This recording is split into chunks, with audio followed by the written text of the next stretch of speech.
Halo, maayong aga, tanghali at hapon, gabi sa inyo tanan dira. Ay ari naman si Bing. Pauli na kita sa ating balay. Ang sabi ko nung nakaraang video ko, ipakita ko yung aking kwarto.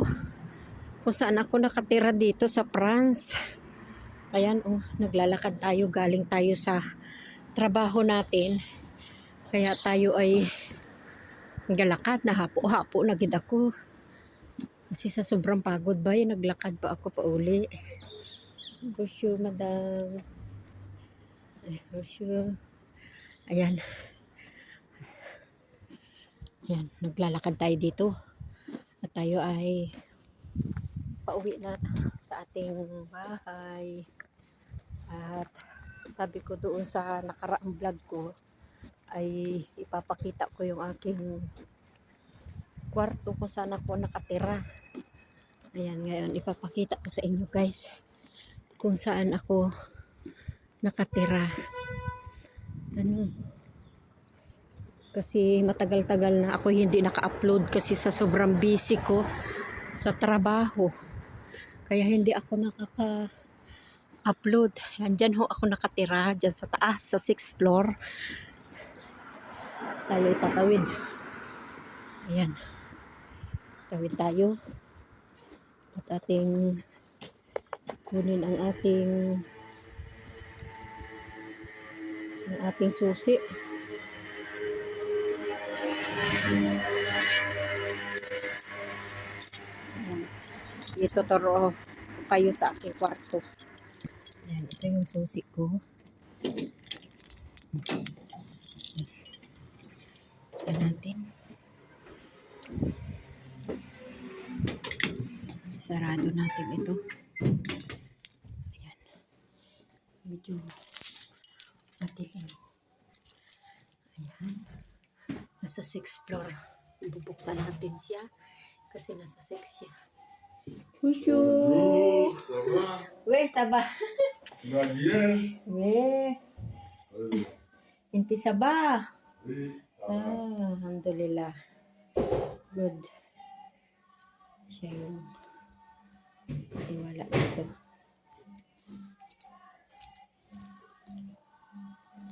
Sa yung katiwala dito ng may-ari ng bahay. Pinakabahan dyan. Yan. Tapos na. Tapos na.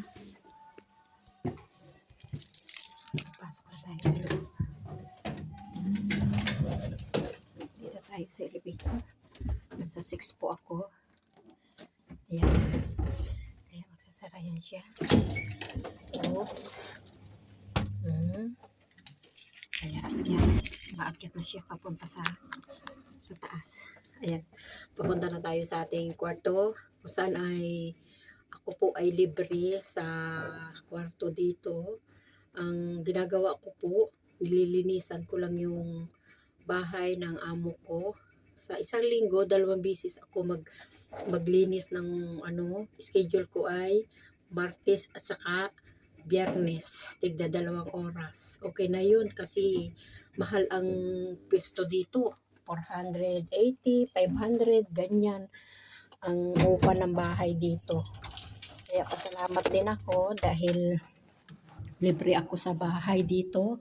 Ang problema ko lang dito ay ang pagkain. Ayan, binuksan ko yung ilaw para maliwanag kasi medyo madilim. Ayan. Dito po ako sa 6th floor. Itong mga kwarto na ito, walang nakatira. Ako lang mag-isa dito. Ito yung kwarto ko. Ito naman yung CR. Yan. Ito yung CR. Yan yung CR. Ako lang ang nag-CR dyan. Walang tao po dito. Kaya nagpapasalamat ako sa Diyos dahil ako ay pinagkalooban ng ganito na wala akong upa. Dahil ang laki po ng ginastos ko papunta dito sa France. Ayan. Ayan po yung aking kwarto. Ayan, para makita ho nyo. Pasensya na kayo sa aking maliit na kwarto. Ayan, meron ako ditong liguan. Ayan, electric fan. Pero hindi pa nagagamit ang electric fan. Kasi po ay ngayon dito ay malamig. Ayan. Ito yung lagayan ng yung aking mga damit. At saka dyan po ako sumasampay ng aking mga damit. Ayan po ang kasama ko. Teddy bear. May pangalan siya. Ayan. Yan yung aking anak na nakagraduate. Yan lang yung nadala kong picture. Kaya yan, lahok-lahok na. Nandito na ang plato, kaldero. Ayan yung lutuan. Ayan, meron tayong dyan. Yan po yung aking tirahan dito sa France. Ayan, kahit po maliit, tahimik po dito. At ako po ay libre sa pag-uupa ng bahay. Yun nga, nililinisan ko yung bahay ng amo ko.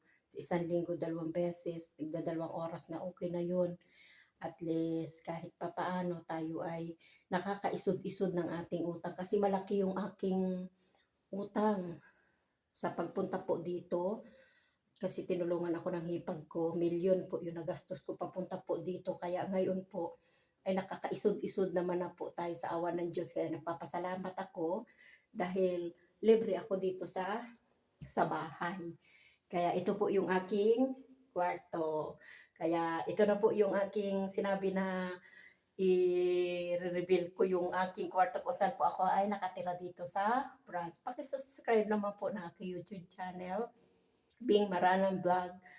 At paki-like, paki-subscribe, at paki-comment na rin po. At pati pakitulungan po ako kasi nag-uumpisa pa lang po ako sa pag-YouTube. Thank you po. Maraming po salamat. God bless.